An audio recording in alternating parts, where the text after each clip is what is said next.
তুমি অফিস থেকে আসার আগেই তুমি এটার ব্যবস্থা করো, না হুজুরকে আমি দেখে ছাড়বো, তোমাকে বলে দিলাম। আপনাকে তো আগেই জানিয়েছিলাম, তো আপনার জন্য আমার বাড়িতে আজ আপ্যায়নের ব্যবস্থা করা হয়েছে। তো চলেন যাই। আচ্ছা ঠিক আছে, যেহেতু আপনি দাওয়াত দিয়েছেন অনেক আগে থেকেই।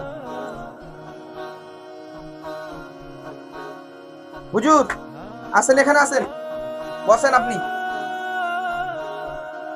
তো হুজুর আপনি এখানে বসেন, আমি আপনার জন্য আপ্যায়নের ব্যবস্থা করি। আচ্ছা ঠিক আছে। আরে এতগুলো টাকা এখানে রেখে দিয়েছি এভাবে?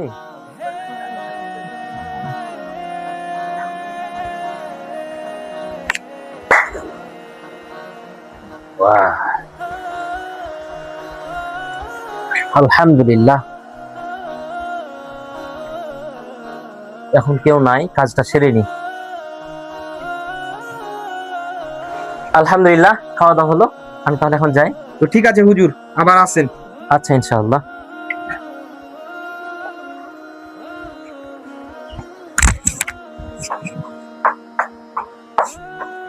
আরে এখানে যে আমার টাকা ছিল, টাকা কোথায় গেল? ভাইয়া, ভাইয়া কোথায় আছো? জলদি এদিকে আসো। এই কি হয়েছে? তুই এত চিল্লাচিল্লি করছিস কেন? আমি যেখানে 50,000 টাকা রেখেছিলাম সে টাকা কোথায় গেল? এখানে টাকা রেখেছিলি মানে? এখানে টাকা রাখলে এখানে কোথায় আছে? আমি অনেকক্ষণ খোঁজাখুঁজি করেছি, এ টাকা কেউ নেয়নি, এ টাকা নিশ্চয়ই হুজুর নিয়েছে। তুই এটা কি ধরনের বিয়াদবি কথা বলছিস? আমি জীবনে এটা বিশ্বাস করবো না। হুজুর কখনো এই কাজ করতে পারে না। তুমি আমাকে এই পর্যন্ত যদি পুঁতে ফেলে দাও তাও আমি কখনো বিশ্বাস করব না এই টাকা হুজুর ছাড়া কেউ নেয়নি। তুই একটু ধৈর্য ধর, বিষয়টা আমি দেখছি। হুজুর অনেক দিন হলো আমার বাড়িতে দাওয়াত খেয়ে গেছেন, তো আজকে যখন আপনাকে পেয়েছি, তো এই মুহূর্তে আমার বাড়িতে আপনি দুটো ডাল ভাত খেয়ে যাবেন। আচ্ছা ঠিক আছে, এত করে যখন বলছেন।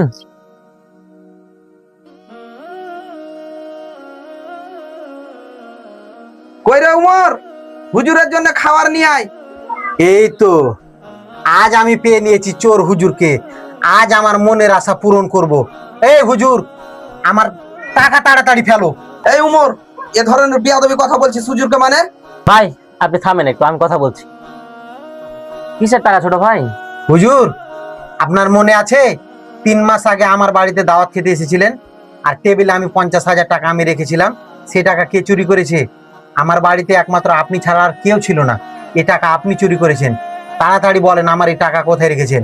ভাই আপনাকে আমি কয়েকটা প্রশ্ন করি, উত্তর দেবেন? যে উত্তর দিব বলেন। আচ্ছা, আপনার ধর্ম কি? কেন হুজুর, এটা আবার নতুন করে বলতে হবে?